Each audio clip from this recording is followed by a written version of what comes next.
à tous, j'espère que vous allez bien. Je suis heureux de vous retrouver aujourd'hui pour vous faire une nouvelle vidéo de contenu de livres en avant-première sur la chaîne YouTube, puisque je vais vous présenter aujourd'hui le nouveau petit carré des éditions Hachette Heroes. Il s'agit du Féminin Sacré. Ce livre sortira le 4 janvier au prix de 7,95 €. Je vous mettrai le lien directement en barre d'informations afin de pouvoir le retrouver beaucoup plus facilement. C'est Stéphanie Rubini qui va vous proposer les illustrations qui sont contenues à l'intérieur de ce nouveau petit carré d'art-thérapie. Vous allez retrouver à l'intérieur 100 illustrations inédites réalisées spécialement pour ce livre-là. Voilà, Stéphanie Rubini nous avait déjà proposé un grand carré l'année dernière sur la thématique de l'ésotérisme et des oracles. Du coup, cette fois-ci, elle s'attaque au domaine du féminin sacré en mettant en avant la féminité et les femmes. Vous allez du coup retrouver à l'intérieur de ce nouveau livre des coloriages petit format recto verso. Donc ça veut dire que les dessins seront imprimés des deux côtés du papier. Voilà. Vous allez retrouver des coloriages qui sont très détaillés dans le style art-thérapie avec une multitude de petits détails à mettre en couleur. N'hésitez pas à me dire en commentaire ce que vous pensez des illustrations qui sont contenues à l'intérieur de ce nouveau petit carré féminin sacré. Moi, je vous laisse avec ce qui vous importe le plus, c'est-à-dire le contenu intégral des 100 illustrations de ce nouveau livre de coloriage dans la collection Hachette Heroes. Et on se retrouve après la présentation pour débriefer et pour que je vous donne mon avis sur ce nouveau livre. A tout de suite!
Merci à vous d'avoir regardé cette vidéo jusqu'au bout et de faire prolonger dans la partie 2 dans laquelle je vais vous donner mon avis sur ce nouveau livre de coloriage, donc le Féminin Sacré, réalisé par Stéphanie Rubini pour les éditions Hachette Heroes.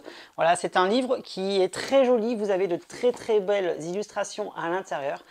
Vous avez des choses qui me plaisent, d'autres qui ne me plaisent pas, telles que eh bien, les pages voilà, de ce type-là, pour moi, ça n'a pas forcément grand intérêt par rapport à mes goûts personnels. Je préfère toutefois des pages comme ceci, où vous avez des gros plans, vous avez des portraits, sans toutefois que ce soit inondé de petits motifs. Là, par exemple, le portrait de cette femme est magnifique, sauf que voilà, il y a trop d'éléments pour moi sur les arrière-plans. Mais ça, c'est le style typique des livres art-thérapie. Donc voilà, il faut s'adapter, il faut qu'il y en ait pour tous les goûts. Moi, je préfère des coloriages de ce type-là, vous voyez, où il y a quand même beaucoup d'éléments sur les pages de coloriage, sauf que voilà, c'est pas chargé, ça fait pas mal aux yeux, mal à la tête, et on peut lire très facilement le coloriage. Vous avez également à l'intérieur de très beaux portraits. Moi, j'aime bien celle-ci, je vous montre. Parmi les illustrations qui me plaisent bien. Voilà, c'est relativement simpliste comme illustration, mais c'est ça que j'aime bien justement. Il y en a 2 ou 3 autres qui m'ont tapé dans l'œil. Voilà, il y a celle-ci, pareil, qui représente le monde, la féminité, qui représente la fécondité même, je trouve. Eh bien voilà, j'aime beaucoup cette illustration-là. Elle est très jolie. Donc comme je vous l'ai dit, vous allez avoir des images qui sont très chargées. Je vais essayer d'en trouver une. Alors ça, je la garde pour après. Voilà, comme celle-ci. Là, vous avez typiquement ce que j'aime et ce que je n'aime pas. Donc sur cette page-là, j'aime pas tout ce qui est tout autour du personnage. Sur cette page-là, j'adore, puisqu'on se concentre vraiment sur le personnage à proprement parler. Il n'y a rien d'autre, il n'y a pas de fioriture, il n'y a pas de surenchère, il n'y a pas tout ce que vous voulez. Moi, cette image-là, j'aime beaucoup. Celle-ci, elle est très belle au niveau du portrait. Par contre, tout le reste, je ne suis pas relativement fan par rapport à ça. Donc voilà, comme je vous ai dit, c'est une question de goût personnel, hein. Il y en a qui vont adorer ce type de coloriage. Et je vous comprends. Vous allez retrouver également dans ce livre eh bien, des mandalas, puisque ça fait partie intégrante de la catégorie art-thérapie, et ça rentre bien justement dans cette thématique de féminin sacré, puisque voilà, c'est quand même de l'introspection, c'est quand même ce genre de choses, de la sérénité, tout ça. Donc du coup, voilà, c'est une très jolie scène de mandala. J'aime beaucoup cette illustration-là. Ce livre, là, comme je vous ai dit, est en petit format. Il y a beaucoup d'éléments, donc privilégiez quand même les coloriages au feutre à l'intérieur, je vous les conseille. Au crayon de couleur, ça risque d'être un petit peu plus compliqué. Voilà, au feutre, à pointe fine, genre fine liner, il y en a des collections avec 150 couleurs maintenant. Donc vous pouvez vous faire plaisir à l'intérieur de ce nouveau petit carré féminin sacré, qui, je vous le répète, sortira le 4 janvier au prix de 7,95 € aux éditions Hachette Heroes. Je vais attribuer une note maintenant au livre de coloriage que je vous présente sur la chaîne. Et celui-ci, je vais lui mettre un très bon 14 sur 20. Pourquoi? Parce qu'il y a beaucoup de choses qui me plaisent à l'intérieur. Il y a beaucoup de choses qui ne me plaisent pas également à l'intérieur. Par exemple, cette double page-là, j'adore. Hein, cette petite sorcière-là, pour Halloween, elle peut être trop canon en mise en couleur. Mais voilà, il y a beaucoup de choses qui me plaisent, beaucoup de choses qui ne me plaisent pas, telles que la surenchère de petits motifs. Ça aussi, j'aime beaucoup cette illustration. Et donc voilà, c'est pour ça que je lui mets quand même un très bon 14 sur 20, parce que voilà, ça mérite une très bonne note, puisque voilà, les dessins, les portraits des personnages, des femmes qui sont représentées sont vraiment canons à l'intérieur, donc ça j'aime beaucoup. J'espère que cette vidéo vous aura plu. Merci de l'avoir regardé jusqu'au bout. Moi, ce fut un réel plaisir d'avoir partagé ce moment-là avec vous, comme ça peut l'être à chaque fois. Et je vous dis à très vite pour une prochaine vidéo. Du coup, je vous dis comme d'habitude, à bientôt, bye bye et merci.